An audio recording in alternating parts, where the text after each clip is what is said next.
चुलबुला नटखट अंदाज था और फिल्मी पर्दे पर वो शोख और मासूम नजर आती थीं। कितना प्यारा वादा है इन मत वाली आंखों का, इस मस्ती में सूझे। ग्लैमरस अवतार की वजह से 60 और 70 के दशक की फिल्मों में उनकी पहचान ग्लैमर गर्ल की बन गई थी। आजा आजा देखो प्यार तेरा अल्लाह। वो अपने समय की सबसे खूबसूरत अभिनेत्रियों में शुमार थीं और हाईएस्ट पेड पर्सनालिटी में से एक थीं। छाए बरखा बहार परे अंगना पुआर सैया। वो भारतीय शास्त्रीय नृत्य में पारंगत थीं और सुपर डांसर के नाम से पुकारी जाती थीं। खत लिख दे सांवरिया के नाम बाबू कोरे कागज। लेकिन क्या आप जानते हैं कि इन्हें एक जाने माने फिल्म मेकर ने हिटलर तक की संज्ञा दे डाली थी। इसलिए तुझसे मैं प्यार करूं कि तू एक बादल आवारा। क्या आप मानेंगे कि इस बड़ी अदाकारा की जिंदगी में कुछ ऐसा हुआ जिससे ये इतनी निराश हो गईं कि गलत कदम उठाने की भी सोचने लगी थीं। लो आ गई उनकी याद वो। और क्या आप यकीन करेंगे कि इन पर एक शादीशुदा डायरेक्टर की गर्लफ्रेंड होने का ठप्पा लगा और कहा गया कि उन्हीं की वजह से ये आजीवन कुंवारी रहीं। आग लगे सारी दुनिया को मैं तेरी हो गई रे बालमा। तो कौन थी ये अदाकारा, कैसे बन गई एक बाल कलाकार से हिंद सिनेमा की नंबर 1 अभिनेत्री, और क्यों इन्होंने बॉलीवुड के सुपरस्टार दिलीप कुमार के साथ कभी भी काम नहीं किया, बताएंगे और भी बहुत कुछ। आप बने रहिए हमारे साथ।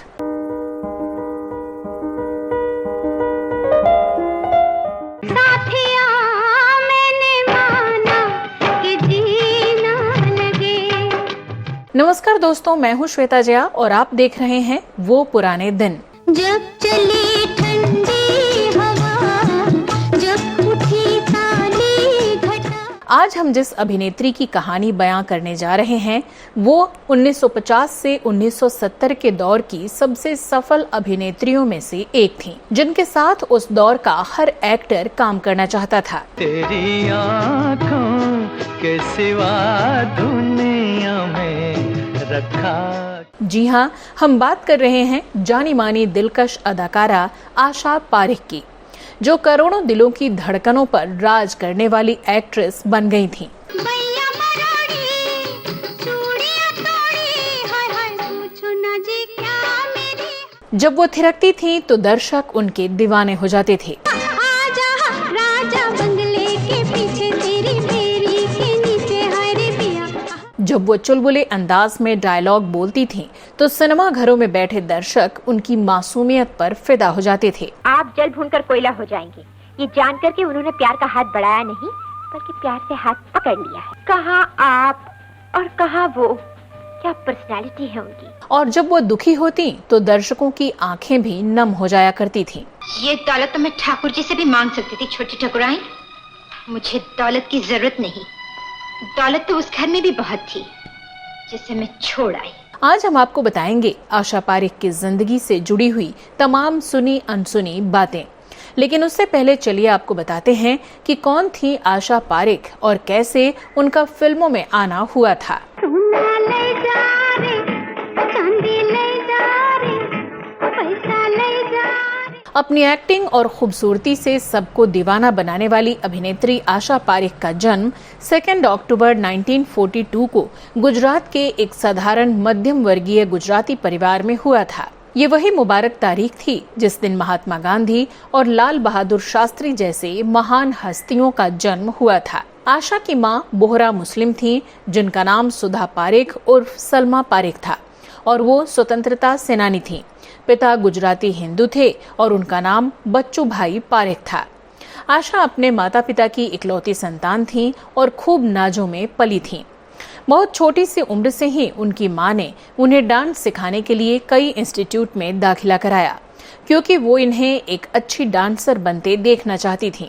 बहुत से डांस के शिक्षकों ने उन्हें डांस की तालीम दी, जिनमें से जाने माने डांस गुरु पंडित बंसीलाल भारती, कथक नर्तक मोहनलाल पांडे और पंडित गोपी कृष्ण भी शामिल थे।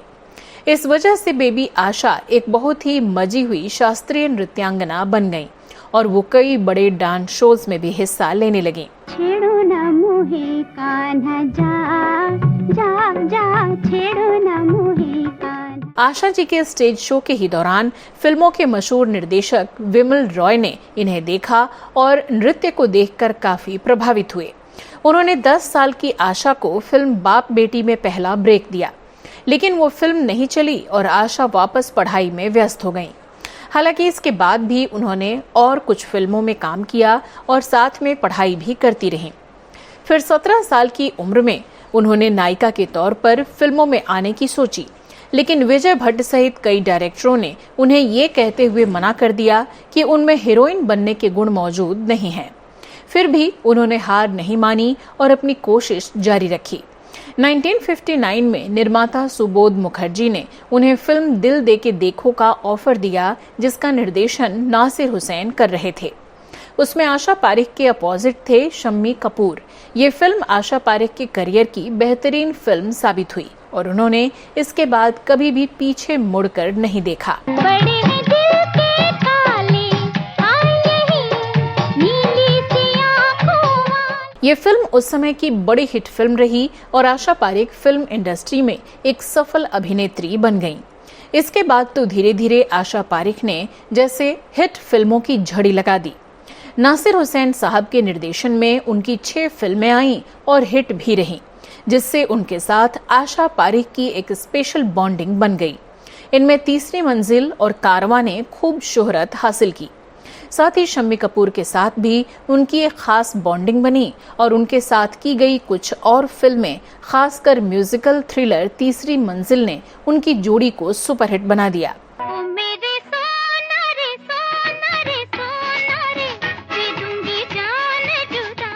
हालांकि इनमें से ज्यादातर फिल्में रोमांटिक ड्रामा थीं और इनमें आशा की छवि एक सॉफ्ट डांसिंग एक्ट्रेस और टॉम बॉय की बनी।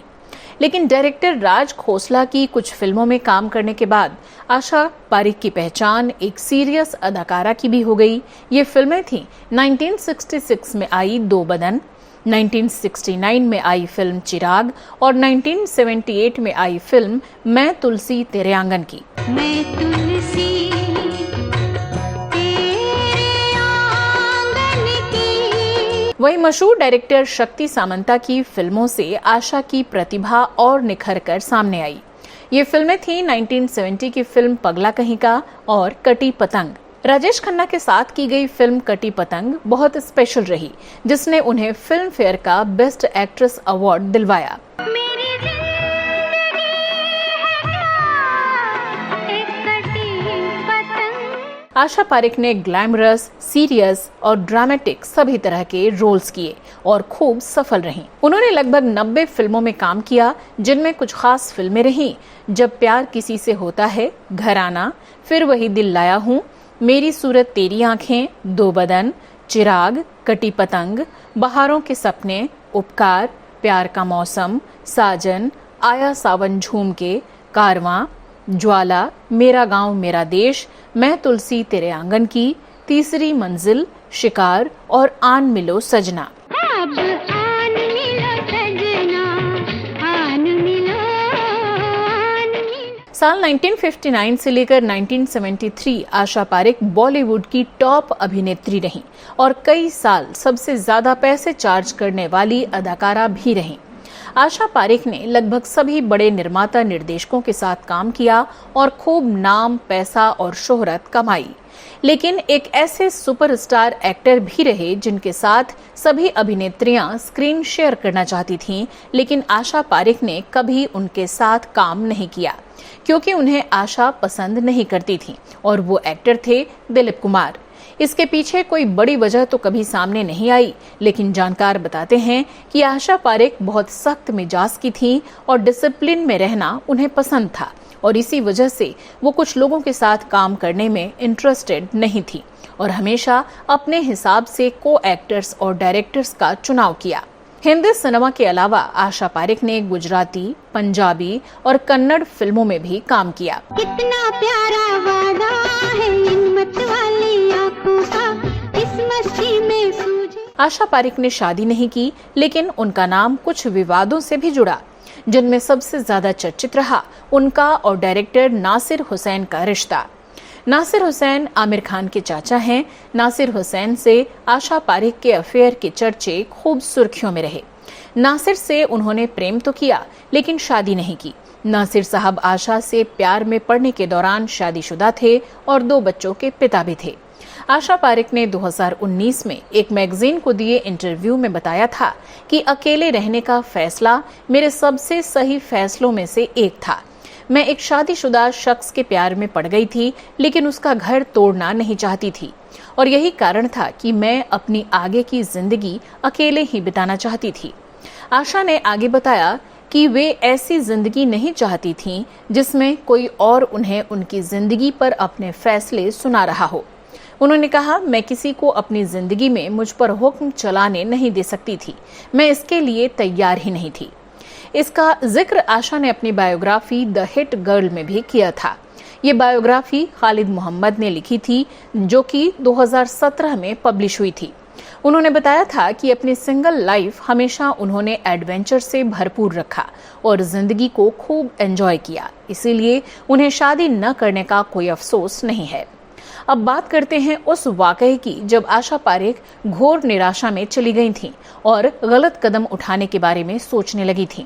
आशा पारेख ने इस बारे में अपनी ऑटोबायोग्राफी द हिट गर्ल में बताया था कि एक के बाद एक उनके माता पिता बीमार हुए और उनका निधन हो गया, जिसके बाद वो घोर निराशा में चली गईं और उनके मन में गलत ख्याल भी आने लगे। उन्होंने इस बारे में बात करते हुए कहा था कि मैं अपने माता पिता की इकलौती संतान थी और मेरी माँ, पापा और मौसी के निधन के बाद मैं काफी अकेली पड़ गई थी। मैं बहुत रोती थी क्योंकि मुझे पता नहीं था कि मेरे साथ आखिर हो क्या रहा है, लेकिन बाद में मुझे एहसास हुआ कि यह निराशा नहीं थी बल्कि मेरा अकेलापन था। खैर, दोस्तों की मदद से वो किसी तरह इस सिचुएशन से बाहर निकलीं और जिंदगी में आगे बढ़ीं।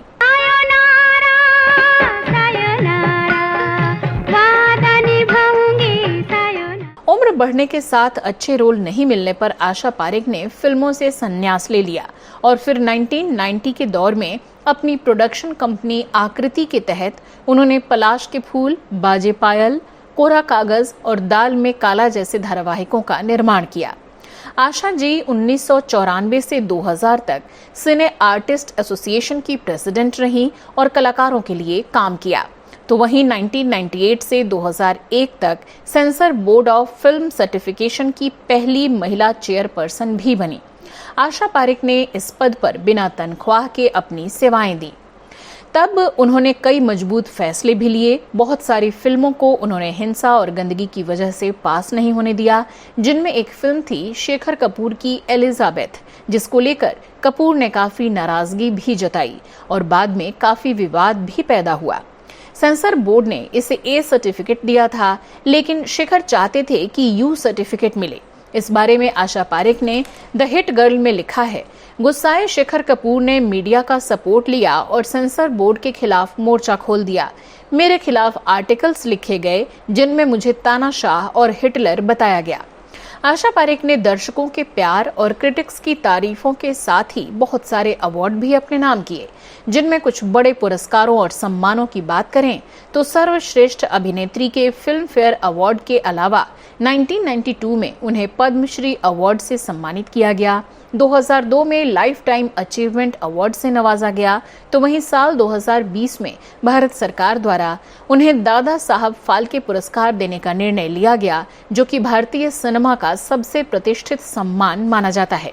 2022 में देश की राष्ट्रपति द्रौपदी मुर्मू के हाथों 68वें राष्ट्रीय फिल्म पुरस्कार समारोह में आशा पारेख को इस सम्मान से नवाजा गया। आशा पारेख हिंदी सिनेमा का काफी बड़ा नाम है। अब वो 80 साल की हो चुकी हैं और अपनी डांस एकेडमी कारा भवन और मुंबई में बने आशा पारेख हॉस्पिटल को चलाने में व्यस्त रहती हैं।